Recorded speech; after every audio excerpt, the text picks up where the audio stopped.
Bom, nós vamos agora passar para a lista número 2, genética animal. A gente, na semana anterior, fez a análise do resultado de cruzamento, né, aqui do exercício número 1, e agora a gente vai fazer um exercício bem parecido aqui no número 2, né, então, usando os dados abaixo, teste a hipótese de que o número observado em F2 satisfazem as proporções, né, de 3/4 de aves brancas, 1/4 de aves coloridas, e um quarto de animais preto, 2/4 de animais agouti e 1/4 de animais albinos, né, aqui no segundo tipo de cruzamento.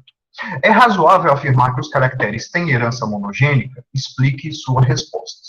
Então, para isso, a gente, vou abrir aqui um quadro para pegar essas anotações, para facilitar o entendimento. Basicamente, o que a gente tem que fazer é confrontar a nossa hipótese com os dados reais de campo. Então, se num cruzamento a gente cruza branco com branco e nós temos branco, e depois do cruzamento de 100% das aves brancas, nós vamos ter aves brancas e coloridas, então isso significa que existe aqui algum mecanismo, né, que fez com que nunca houvesse aves de penas coloridas aqui na F1, certo?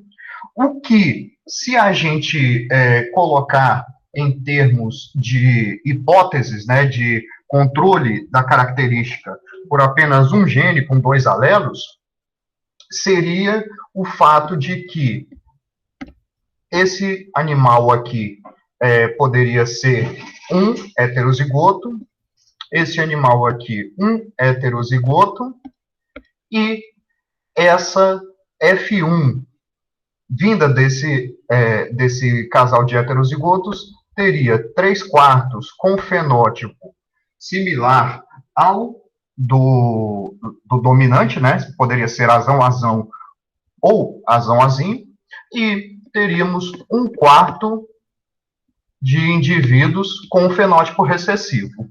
O que ocasiona um problema aqui. Dentro desse resultado, nós temos que 100% das aves tiveram plumagem branca. Então, esse modelo, né, essa hipótese que a gente levantou de que a característica é determinada por um gene, ela não é aceita, porque não existe possibilidade de que 100% dos animais aqui colocados sejam todos brancos, né? 100% seja branco. Era para ter, ao menos, né, em torno de 1/4 de indivíduos recessivos. E o recessivo aqui seria aquele que só aparece numa próxima geração, colorido, por exemplo. Né? Então, de cara, a gente já poderia descartar essa possibilidade. Mas vamos dizer que a amostra aqui ela foi pequena e que não foi possível visualizar esse 1/4, né? Ou seja, por aleatoriedade, existiu um número pequeno. E a hipótese que a gente poderia testar é que 49/12 seria 3/4 para 1/4, matematicamente, certo? Daí a gente poderia traçar. Então, a primeira resposta que a gente poderia dar, a negativa, né, seria que isso não é possível porque não houve nenhuma ave colorida aqui em B. Ou seja, então poderíamos construir a nossa hipótese, né, entre brancas e coloridas, branca e colorida. No caso em que os observados eram 49 e 12, né? E que a gente teria a soma desses animais, 9, 12, 1, vai 1, 4, 1, 5, 6, 61. E se a gente pegar uma calculadora, nós poderíamos fazer os 3 quartos, né? 61 dividido por 4, 1 quarto seria um valor esperado de 15,25, e 3 quartos seria o triplo disso, né? Que seria 45,75, certo? E que, se a gente fizer isso matematicamente, a gente poderia até obter valores aqui, né, de desvios, né, nessa magnitude 3,25, né, que daria aqui 0, e que esse 3,25 ao quadrado seria 10,56, né? Esse 10,56 dividido por 45,75 nos daria 0,23, e esse 10,5625, né, que é o desvio ao quadrado, dividido por 15,25, nos daria um valor de 0,69. Somando isso aqui, 0,23 mais 0,69 aproximado, daria um 0,92. Então, existe uma maneira de que você falsamente atribuísse que esse resultado é certo. Ou seja, do ponto de vista matemático, o teste diz que existe uma probabilidade de que esse resultado da F2 de branca para colorida, ela fosse atribuído por um gene dominante. Mas, na hipótese biológica, isso não é plausível, porque era esperado que a F1, né, sendo o experimento organizado de maneira correta, com um número significativo de cruzamentos entre os parentais, né?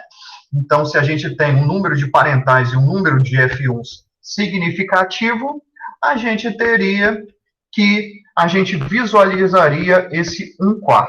Então, a resposta para a letra A é: estatisticamente, não se rejeita a hipótese de que a proporção de 49 animais brancos para 12 animais coloridos, né, seja plausível. Não se rejeita essa hipótese.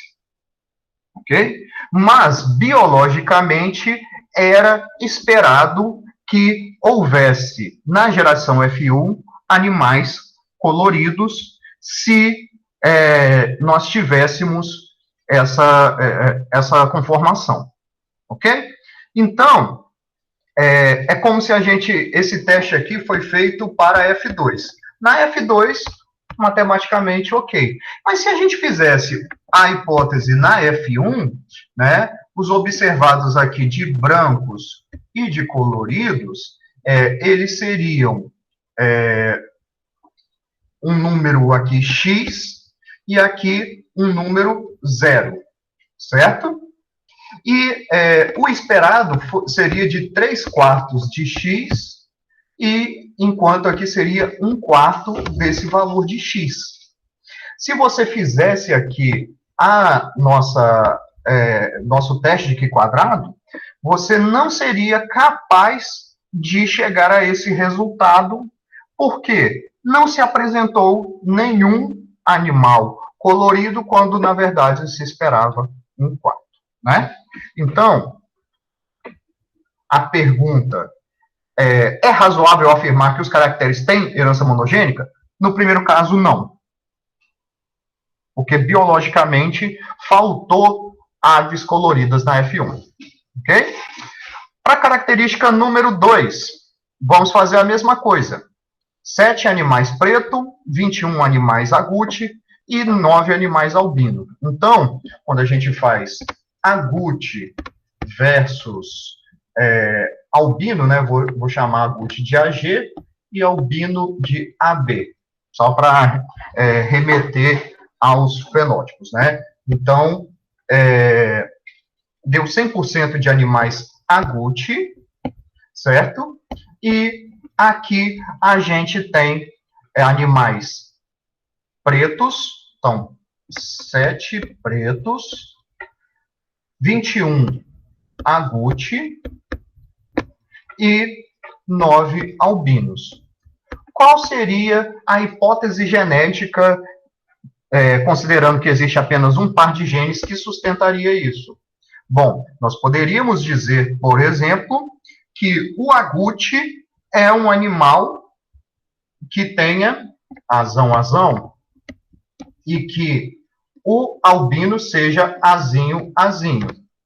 E que aqui nós tenhamos azinho, e que aqui nós tenhamos 1/4 de azão,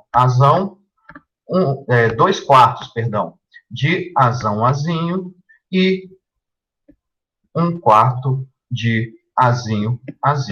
Ok, o 1/4 seria o albino. Ok, bate. 2/4 seria agute. Também bate, também é possível. E os 7 seriam pretos. Aí que vem o problema. Se o preto é azão, por que que aqui o preto não se manifesta? Então, neste caso, também, biologicamente, não é possível. Mas é possível, estatisticamente, comprovar de que essa proporção é 1/4, 2/4, 1/4. Então, vamos lá. Então, só corrigindo aqui, o primeiro fenótipo é o preto, né? Então, teríamos preto, agute e albino, certo? E as proporções eram observadas 7, 21 e 9. Né? Então, isso daria 21 mais 9, 30, 37. E dessa proporção de 37, eu poderia dividir o 37 por 4, 9,25. Então, teríamos 9,25 esperado aqui, 9,25 esperado aqui, e seria 2 vezes 9,25, né, que é 18,50. E 18,50 o esperado aqui.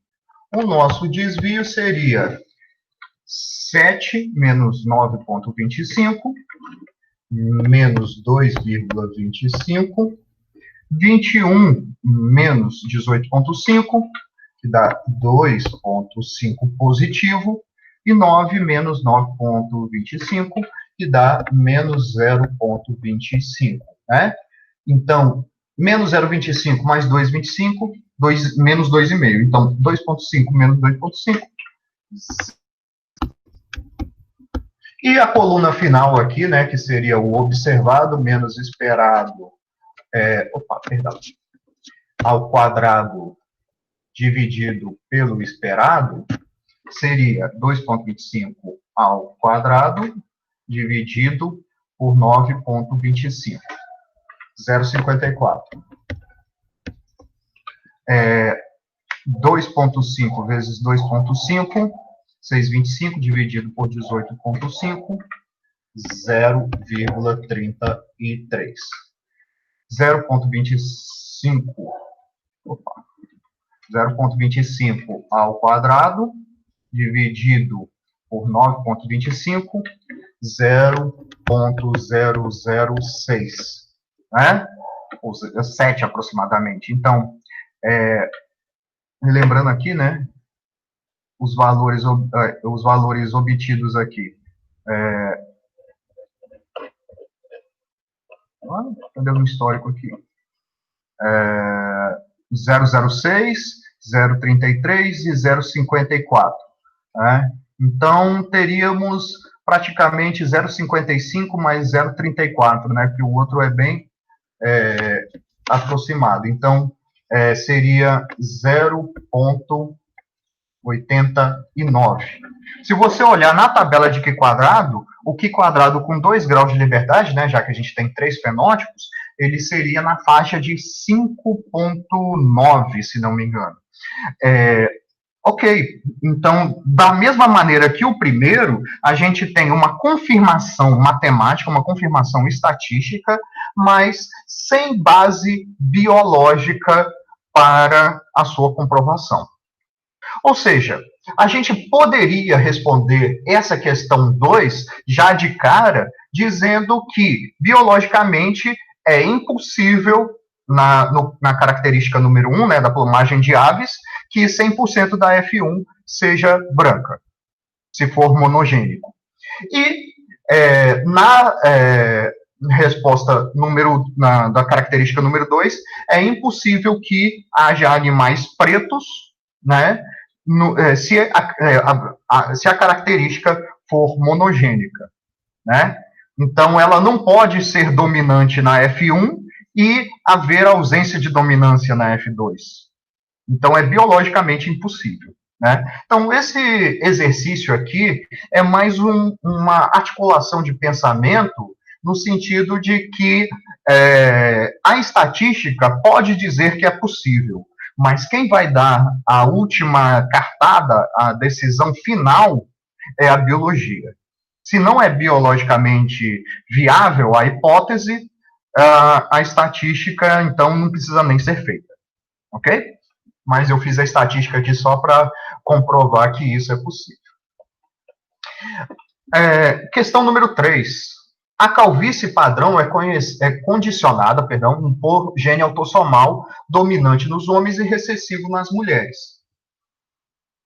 É curioso que a gente voltou a esse exemplo quando a gente falou em características relacionadas ao sexo, né, que tinha a influência do sexo na dominância, né? Embora isso aí seja um mendeliarismo simples, né, se considerarmos que machos e fêmeas, né, são diferentes, né, colocarmos o caso do macho e o caso da fêmea, o caso do homem e o caso da mulher, como se fossem, entre aspas, espécies diferentes, né.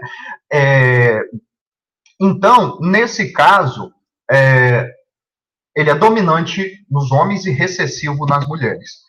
O que quer dizer que, se a gente fizer aqui, né, a gente disser que a calvície ela é determinada por dois alelos, C1 e C2, existem 3 combinações genotípicas diferentes. C1, C1, C1, C2 e C2, C2, certo? E o caso é que, nos homens, o C1 domina o C2. Então, para os homens, o homem é calvo sempre que tiver o alelo C1. E vou chamar de normal quando o homem for C2, C2. Já a mulher, ela é calva quando tem C2, perdão, C1, C1. Mas o que acontece é que C2 domina C1. Então, aqui ela será normal e aqui será normal. Nesse caso, então, o resultado fenotípico está condicionado pelo sexo. Então, a gente vai calcular as probabilidades baseado nisso, né? E disse o seguinte: uma mulher não calva, o que é uma mulher não calva geneticamente? O genótipo dela pode ser C1, C2 ou C2, C2. Homozigota, se ela é homozigota, então essa mulher é C2, C2. Casa-se com um homem calvo. O que é um homem calvo? Um homem calvo pode ser C1, C1 ou C1, C2. Filho de pai não calvo. Então, se o pai dele é normal, o pai dele é C2, C2. E dessa maneira, o pai dele passou o alelo C2. E a mãe passou o alelo C1, certo?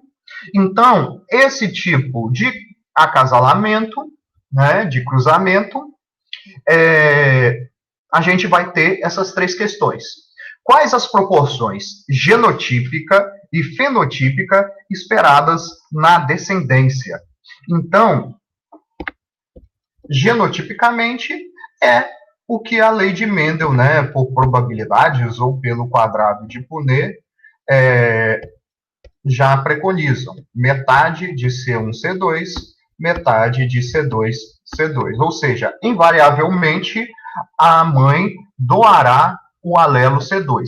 E as diferenças nos genótipos serão devido ao pai, que pode produzir gametas C1 ou C2, né? Metade dos casos C1, metade dos casos C2. Ok? Então, genotipicamente, metade C1, C2 e metade C2, C2. E fenotipicamente, como será? Aí nós temos esse condicionamento em relação ao que é C1, C1 e o que é C1, C2, certo? No caso aqui, a gente pegaria essa parte, vou até destacar em outra cor aqui, pegaríamos essa parte aqui da tabela, que contém somente C1, C1 e C1, C2, certo? Então, das 4 possibilidades, nós teremos, se for homem, ele será calvo, né? Então, fenotipicamente, nós temos que metade dos descendentes, né, isso aqui é uma proporção genotípica e aqui é a proporção fenotípica. Metade, ou 2/4 dos resultados são machos, homens, calvos. Certo? Dentre as mulheres, 1/4 de resultados será mulheres calvas e 1/4 dos resultados mulheres normais. Então, 1/4 mulheres calvas e 1/4 mulher normal. Ok? Então, essa é a resposta da letra A. Letra B. Se o casal pretende ter 4 filhos, qual a probabilidade de ocorrer 2 mulheres e 2 homens, todos não calvos? Então, vem daquela distribuição binomial o resultado dessa questão. Então, o indivíduo quer ter 4 filhos, sendo que 2 filhos sejam de um tipo, que é mulher não calvo, e 2 que seja mulher não calvo, certo? Qual a probabilidade de termos mulheres não calvas? Opa. Eu fiz aqui uma coisa errada, né? Deixa eu ver aqui. Sim, não é essa parte aqui da tela que a gente vai utilizar, é a parte de baixo da tela, né? Olha só. Vamos lá. Eu peguei como se fosse o cruzamento de C1, C2 com C1, C1. Mas, na verdade, é a parte de baixo da tela. Então, deixa eu só fazer a correção aqui. Na verdade, não é essa parte. Na verdade, é a parte de baixo da tabela aqui. Né? Então, refazendo a tabela, C2, C2. Então, essa aqui é a tabela realmente que nos importa, né? Então, na verdade, aqui as nossas proporções vão ficar parecidas, mas toda a mulher que aparecer aqui, ela será normal. E vai haver a variação aqui, na verdade, nos machos, né? Metade será calvo, metade normal. Então, metade dos machos normal, metade dos machos calvos. Desculpem aí pelo erro, né? Mas genotipicamente é a mesma coisa, eu só peguei a parte errada da tabela para pegar o fenótipo, né? Então, qual a probabilidade de que nasçam mulheres calvas? Probabilidade de que nasça mulher? Metade. Dado que é mulher, qual a probabilidade de que ela seja normal, não calva? 100%. Então, meio vezes 1, meio. Né? Elevado ao número de ocorrências, 2 mulheres. E homem normal. O homem normal será 1/4 dos casos totais aqui de nascimentos. Né? Ou seja, metade em relação ao sexo, né, que o indivíduo vai ser macho, 50% de chance de nascer um macho, e dado que é macho, existe 50% de chance de ser calvo e 50% de chance de ser normal, né? Então, eu escrevi errado, né? Aqui é 1/4. Elevado ao quadrado, que é o número de indivíduos que a gente quer com este tipo. Beleza? Então, matematicamente, 4 vezes 3 vezes 2 vezes 1 sobre 2 vezes 1 vezes 2 vezes 1. Então, 2 vezes 2. Então, nós poderíamos tirar aqui, né? E aqui vai ficar só 3 vezes 2. E poderíamos tirar aqui meio ao quadrado, né? 2 ao quadrado, 4. 1/4. E 1/4 ao quadrado, 4 ao quadrado é 16, né? 1 ao quadrado é 1, e ficaria assim. De maneira mais simplificada, né? Seria 6 vezes 4 vezes 16, 64. Né? 6,64 é a mesma coisa que dividir os 2 por 2, né? 3 dividido por 32, e que, em termos de porcentagem, nos daria... Opa.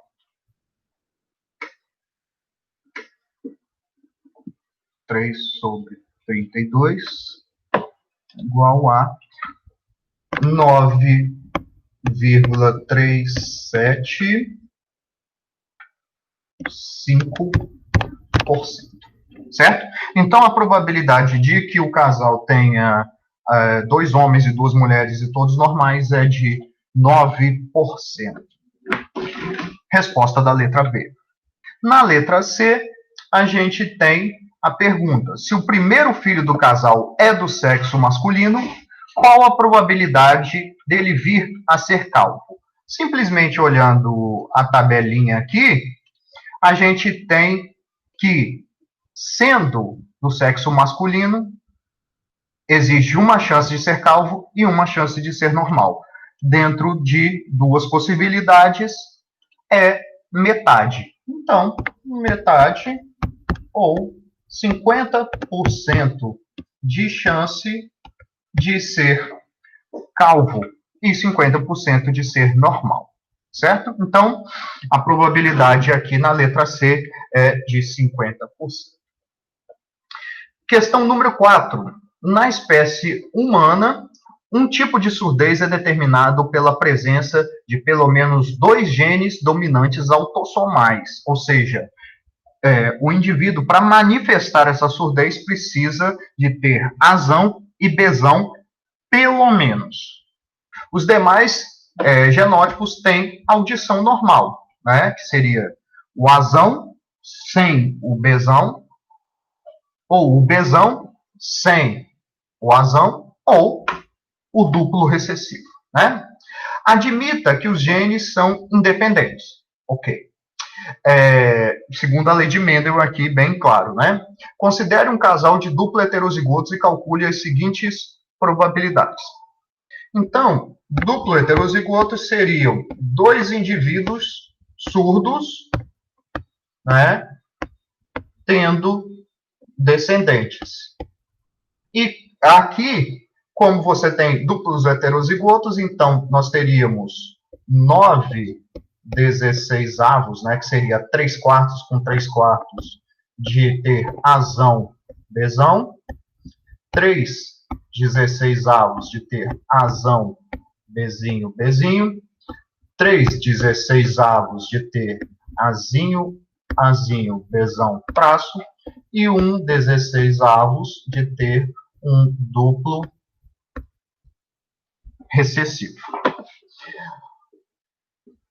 Ou seja, essa é a minha proporção genotípica. A nossa proporção fenotípica seria 9/16 com esse problema de surdez e 3 mais 3 mais 1, né? 7/16 indivíduos considerados normais quanto à audição. Calcule as probabilidades seguintes, né? Do primeiro filho do casal ser um menino normal ou uma menina normal, certo? Então, quando a gente fala menino, então vamos separar as características. Uma é a determinação sexual e a outra é a surdez. Quando alguém fala que tanto faz se é menino ou menina, a gente pegou todo o espaço amostral. Então, se a gente pegou todo o espaço amostral, a probabilidade é 100% de que nasça ou menino ou menina. Né? Se é 50% de chance de nascer menino e 50% de chance de ser menina, e ele se diz ou, a gente está usando a regra da adição. 50% mais 50%, 100%. Né? Então, na verdade, ele quer a probabilidade de que o indivíduo seja normal, independente do sexo. Então, a letra A resposta seria 7/16. Ou seja, dependeria somente da participação aqui, né, da genética relacionada aos alelos dos genes A e B. Ok? Letra B. Qual a probabilidade do casal ter 3 filhos normais? Bom, 3 filhos normais, né? Se um filho normal é 7/16, né? Vamos calcular aqui quanto é 7/16 em termos de porcentagem, né? Então, 7/16 seria 43,75% de chance. É um casal de surdos, né? Azão, azinho, bezão, bezinho, sendo ambos os pais duplo heterozigotos, tem 43%, 44% de chance de ter filhos normais. E, por consequência, 56%, né, 56,25% de ter filhos com surdez também. Né? Seguindo, letra B. Casal ter 3 filhos normais. Então, seria 7/16 do primeiro, 7/16 do segundo e 7/16 do terceiro. Ou 7/16 elevado ao cubo. Então, 7/16 ao cubo. Então, XY3. Que daria 8,37%. Esqueci a porcentagem aqui, porcentagem aqui. E a letra C diz que qual a probabilidade do casal ter 2 meninos normais e uma menina normal. Então, aqui, repare que a gente tem o E, que significa multiplicação, né? Probabilidades distintas. E não o OU, né? Que seria a soma. Então, a probabilidade de ter 2 meninos normais e uma menina normal seria determinado pela distribuição binomial. 3 filhos no total, 2 sejam meninos normais e um seja menina normal, correto? Então, qual a probabilidade de um indivíduo ser um menino normal? Bom, probabilidade de ser menino, 50%, meio. E normal, 7,16. Então, aqui nós teríamos que a probabilidade é 7,32 avos, porque é 7,16 vezes meio, né? Ou 7,16 dividido por 2. E o número de indivíduos que se quer é 2. E para o outro caso, a gente teria a mesma probabilidade. A probabilidade de ser agora do outro lado, né, que seria de menina, meio, vezes a probabilidade de ser normal, que seria 7,16. Então, teríamos também 7,16. Ok? Elevado a 1. Ok, então, poderíamos colocar aqui, né, a igualdade, né, em que a parte de cima aqui da distribuição vai ser aqui, né, vai ser cortada aqui e aqui, e ficaria 3 vezes 7,32. Se aqui é 7,32 e aqui... Opa, eu errei aqui, né? Aqui é 7,16, é de ser normal, mas não de ser... mas não dependendo do sexo, né? Então, aqui é 7,32 ao cubo, ok? Então, fazendo isso aqui, vai dar um número um pouquinho diferente do que a gente viu no anterior, né? Porque o anterior não considerava o sexo. Então, 7,32 elevado ao cubo dá 1%. Só que a gente tem 3 combinações possíveis para que isso aconteça, né? Pode ser primeiro menino, segundo menino, terceiro menina, ou menino, menina, menino, ou menina, menino, menino. Então, existem 3 combinações diferentes, que seriam 3,14% de chance de ter exatamente esse número de 2 meninos normais e uma menina normal. Ok? Questão número 5. Explique o mecanismo de determinação do sexo em abelhas. Bom, isso aí praticamente é vocês fazerem um copia e cola da aula, né? Ou de qualquer outro exemplo que vocês tenham visto. Mas, basicamente, você tem que uma abelha rainha, que seja diploide, ela gera ovos aqui que são haploides, né? Então, essa seria uma fêmea. E isso aqui seria um indivíduo macho, né? Então, esses aqui seriam ovos não fertilizados.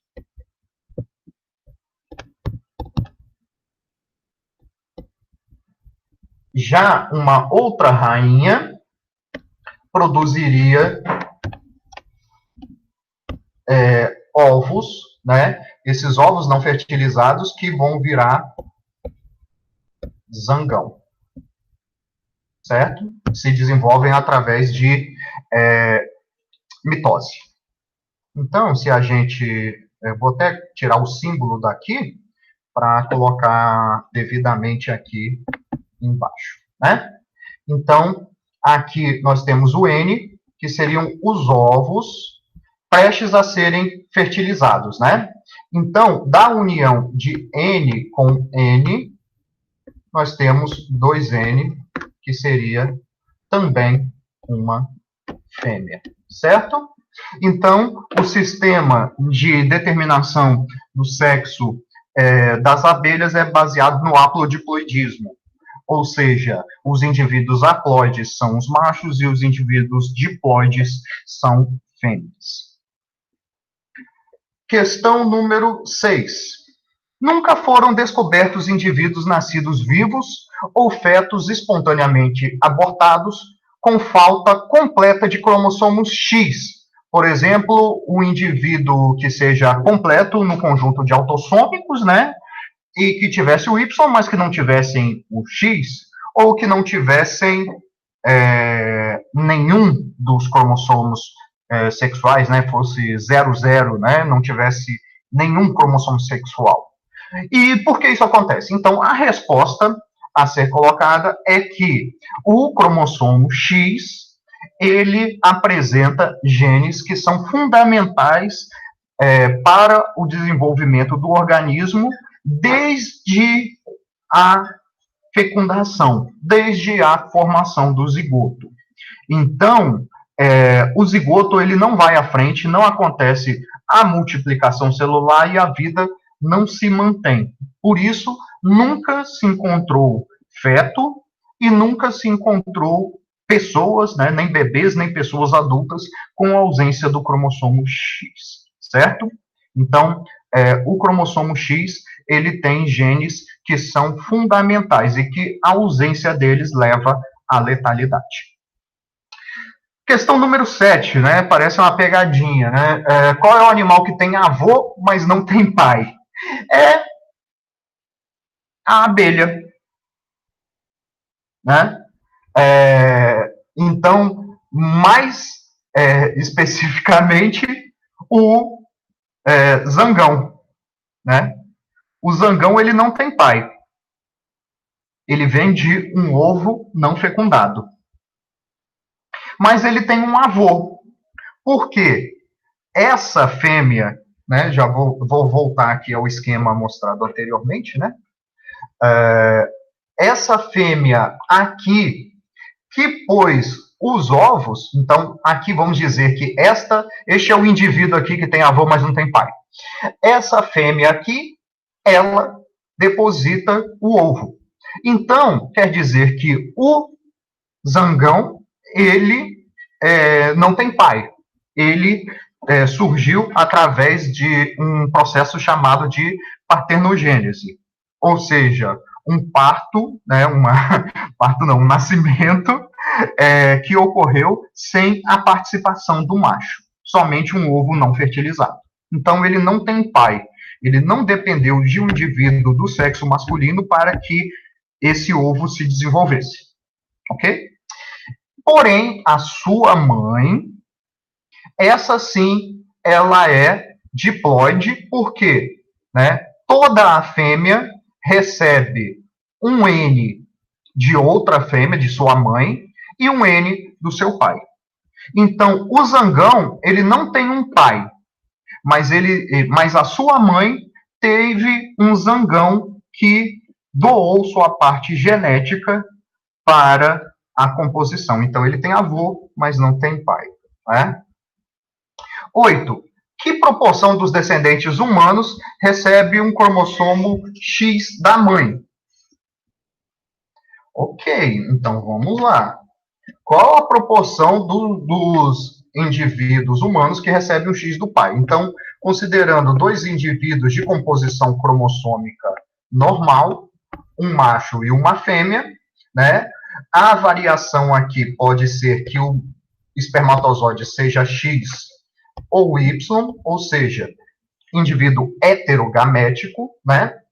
E sempre aqui nós vamos ter X e X.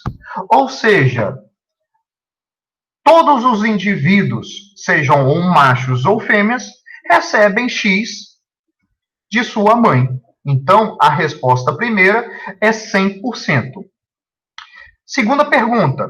E cromossomo X do pai? Bom, 50%. Todas as mulheres recebem X do pai. Porque se recebessem Y, não seriam mulheres, seriam homens. Ok? Então, 50% dos indivíduos descendentes humanos recebem o X do pai, que são chamados de fêmeas. Né? E um X do pai e um Y, um X da mãe e um Y do pai. Essa é mais fácil ainda. 50% também, que seria o número de indivíduos aqui, certo? Opa, deixa eu permitir aqui. E aqui a gente teria, na questão número 9, que na espécie humana, a hemofilia A é determinada por gene recessivo ligado ao sexo. Uma mulher normal é filha de pai hemofílico, casa-se com um homem normal. Responda.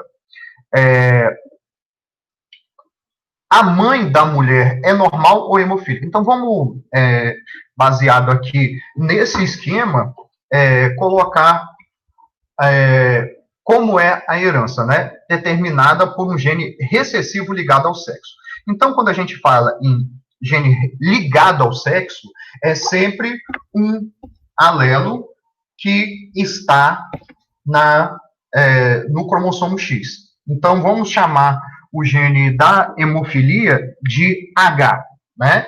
Então, para fêmeas, para mulheres, né, nós teríamos X, Hzão, X, Hzão, X, Hzão, X, Hzinho e X, Hzinho, X, Hzinho. Ou seja, homozigoto dominante, heterozigoto e homozigoto recessivo.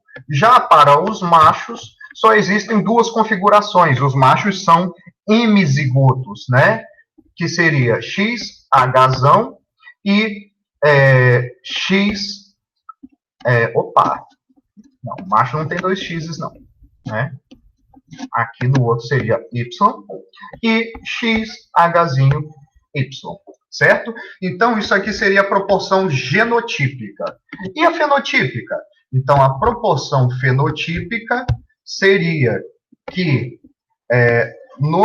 nas fêmeas, nós teríamos, nos machos aqui, nas fêmeas, né? Nas fêmeas, nós teríamos que esse heterozigoto, Hzão, vou colocar já em termos de Hzão seria normal, Hzinho seria normal, e o homozigoto recessivo seria hemofílico. Abreviado aqui, né? Já nos machos, nós teríamos H normal e Hzinho hemofílico. Certo? Então, essas são as possibilidades. Ok? E a pergunta trata justamente de uma mulher normal, filha de pai hemofílico. Se o pai apresenta a hemofilia, então o pai é XHzinho, Y. Ok? Então, se o pai é XHzinho, toda fêmea recebe o X do seu pai, né? Um X do seu pai e um X da sua mãe. Então, uma mulher normal, filha de pai hemofílico. Então, ela é XHzão, porque ela é normal, e ela é XHzinho, que ela herdou de seu pai. Casa-se com um homem normal. O que é um homem normal? XHzão, Y. Ok? Então, vamos aqui para as possibilidades deste cruzamento específico. Então, se o indivíduo for uma mulher, existem duas possibilidades aqui, né? Que ela seja XHzão que recebeu do pai e XHzão que recebeu da mãe. Ou que ela seja XHzão que recebeu do pai e XHzinho que recebeu da mãe. E, em ambos os casos, isso aqui seria normal. Ou seja, as filhas deste casal não manifestariam a hemofilia. Já para os indivíduos do sexo masculino, nós teríamos diferença. Então, em relação ao macho, o macho sempre doa o cromossomo Y. Agora, em relação à fêmea, ele pode herdar o XHzão ou XHzinho. Se ele herdar o XHzão, ele é normal. Se ele herdar o XHzinho, então ele é hemofílico, certo? Então, qual é a situação geral? Se nascer mulher, 100% é normal. Se nascer homem, metade é normal, metade é hemofílico, certo? A pergunta, a mãe da mulher é normal ou hemofílica? Justifique. Bom, se esta mulher recebeu, ela é filha de pai hemofílico, do pai ela recebeu XHzinho. Então, obrigatoriamente, esse alelo que dá a ela esse fenótipo normal veio da mãe. Então, se a mãe tem um alelo dominante, logo a mãe é normal, certo? Então, a mãe dela é normal. Pode ser normal homozigota ou normal heterozigota, certo? Só uma análise completa da família pode responder o genótipo exato. Mas que ela, a mãe dessa mulher, lhe passou o XHzão, isso é um fato. Letra B. Quais as proporções genotípica e fenotípica esperadas na descendência? Então, usando essa tabela, a gente pode dizer, né, que 1/4, então a proporção genotípica, 1/4 é XHzão, XHzinho, 1/4 é XHzão, XHzão, 1/4 é XHzão Y e 1/4 é XHzinho Y. E a proporção fenotípica é metade, mulher normal, 1/4 homem normal e 1/4 homem hemofílico. Certo? Normal aqui meu ficou terrível de ler, né? Se o casal pretende ter 3 filhos, qual a probabilidade de ocorrer uma mulher e 2 homens, todos normais?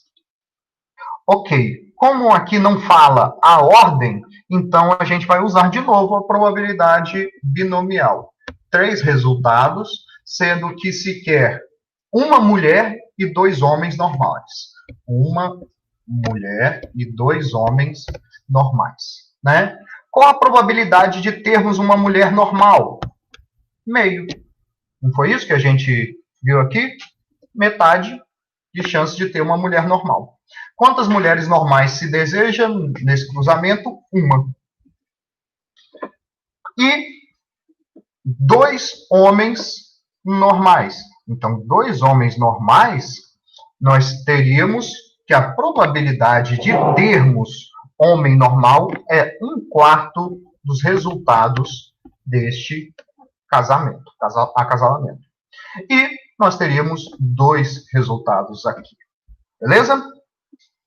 Então, em termos de probabilidade, nós teríamos esse 3 fatorial vezes esse 1 fatorial vezes esse 2 fatorial. Então, temos aqui, cortado aqui. Certo? Meio elevado a 1 é meio. E 1/4 elevado ao quadrado é 1/16. Isso aqui é igual a 3 vezes 1 vezes 1 e 2 vezes 16. 3/32 avos. E 3/32 avos seria, em termos de probabilidade, 9,37% de chance de que se tenha este resultado. Ok? Então, esta é a resposta da letra C. Qual a probabilidade de ocorrer duas mulheres e um homem, todos normais? Então, vai ser bem parecido, só que em termos aqui de probabilidade vai ser o inverso, né? Aqui eu disse, foi dito, enunciado, uma mulher e dois homens. E agora, duas mulheres e um homem. Então, a probabilidade vai ser invertida aqui, né? Vai ser o 2 aqui e o 1 aqui, né? Ou seja, continua tendo aquele 3 fatorial, 3 fatorial, 2 fatorial, 1 fatorial, que multiplica meio, só que agora o meio é elevado ao quadrado, né? Porque são duas mulheres, e o 1 quarto elevado a potência de 1, que vai dar, aqui a gente já fez, né, esse 3, 2, 1, né, a ordem dos fatores não altera o produto, né, dá 3 combinações, né, meio ao quadrado é 1 quarto, 1 quarto, e 1 quarto elevado à primeira potência, 1 quarto. Então, vai dar 3 no numerador, 4 vezes 4, 16, certo? Então, quantas vezes maior é? 2 vezes maior, né? 3,32 comparado a 3,16, né? Se a gente teve que 3,32 é 9,37, então vai ser 18,64? 74, né? Vamos lá. 3,16. 18,75, né? Certamente. 18,75%. Por quê? Porque ter mulheres normais é muito mais provável, né? Para que a mulher seja normal, aqui neste caso de cruzamento, basta que seja mulher, né? O homem, aí sim, vai ter uma probabilidade condicional ao homem, que o homem pode ter Hzão ou Hzinho. Então, a probabilidade é 2 vezes maior de que nasçam duas mulheres e um homem saudável do que de um homem e duas mulheres. Certo? Questão número 10. Responda. Na nossa espécie, os indivíduos do sexo masculino podem ser homozigotos ou heterozigotos para genes ligados ao sexo? Não. Por quê? Porque eles apresentam apenas um cromossomo X. Então, toda vez que a gente fala em genes ligados ao sexo, a gente está se referindo, né, tem uma referência ao cromossomo X. Então, sempre os machos, os indivíduos do sexo masculino, os homens, serão uma denominação que se usa em genética, M-zigotos. Nunca homozigoto e nunca heterozigoto. Ele só tem um alelo. Ok? Letra B. Os homens transmitem genes parcialmente ligados ao sexo para seus filhos e filhas? A resposta é sim.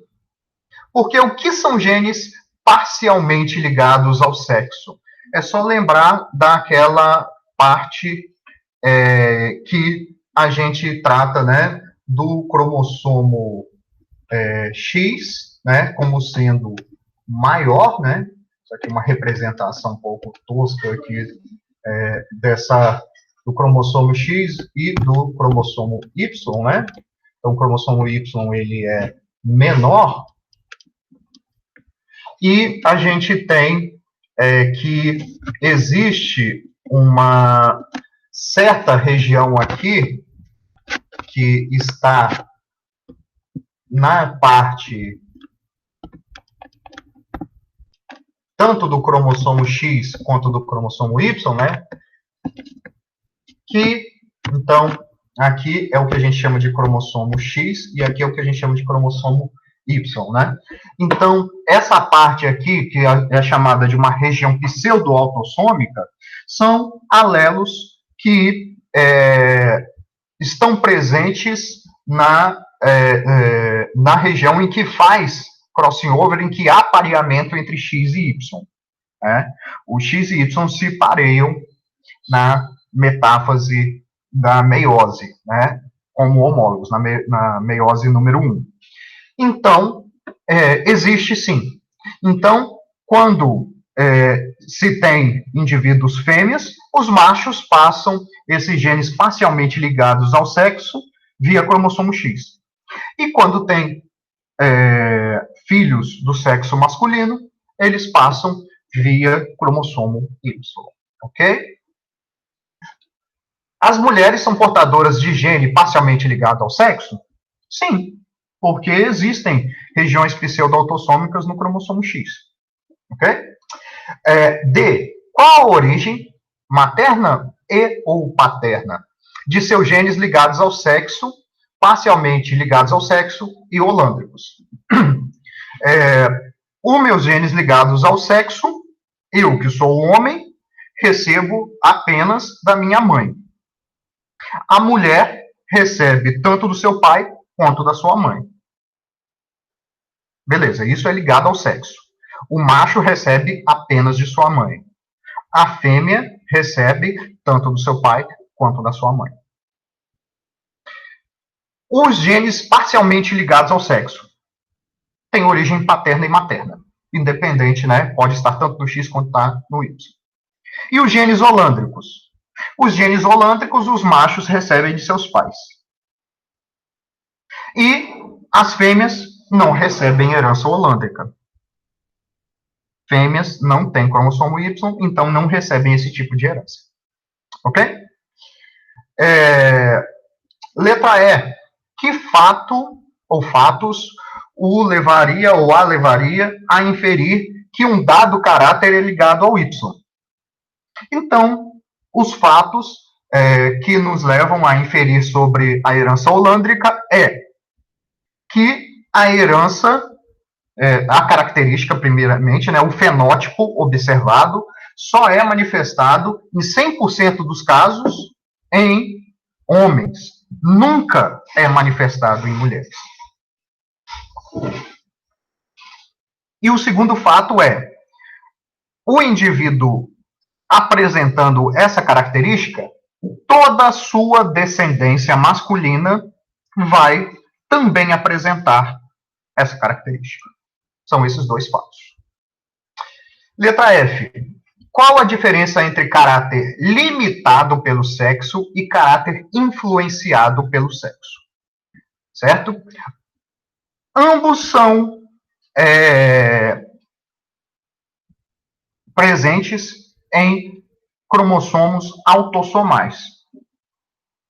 Eles não estão ligados nem ao X, nem ao Y, e nem parcialmente ligados. É diferente de todos esses das questões desde a letra A até a letra E. São genes autossomais. Essa é a semelhança. A diferença é que o caráter limitado pelo sexo, né, ele pode estar presente, né, os genes estão presentes, podem estar presentes, tanto no macho quanto na fêmea. Mas eles só se expressam em um dos sexos. Como, por exemplo, a produção de leite. Machos têm genes para a produção de leite, mas não manifestam porque não desenvolvem a glândula mamária, pois o desenvolvimento da glândula mamária é limitado ao sexo, só ocorre no sexo feminino. E um caráter influenciado pelo sexo é um caráter, é uma característica que é expressa nos dois sexos, diferente da limitada. Né? A limitada só vai se manifestar em um dos sexos. A influenciada se manifesta nos dois sexos. Porém, nós temos que o nível hormonal que é desencadeado por ser de um sexo A ou ser de um sexo B, modifica a expressão do fenótipo, né? E modifica também as relações de dominância entre os alelos. Então, o caso que a gente mostrou, por exemplo, é a coloração. Os machos, naturalmente, eles são haplossuficientes para coloração vermelho mais escura nos bovinos, né? Então, a gente mostrou os bovinos da raça Ayrshire, né, se não me engano, que tanto faz o indivíduo ser heterozigoto ou homozigoto dominante, né? A presença de apenas um alelo dominante fazia ele ter uma coloração vermelha mais escura. Já para as fêmeas, esse alelo é haploinsuficiente, porque não existem os hormônios, né, em abundância que existem no macho. Logo, ela vai precisar de 2 alelos para apresentar essa coloração mais escura. Ok? Então, essa foi a resolução da lista número 2. A gente finaliza por aqui e na próxima semana a gente vai fazer a resolução da lista número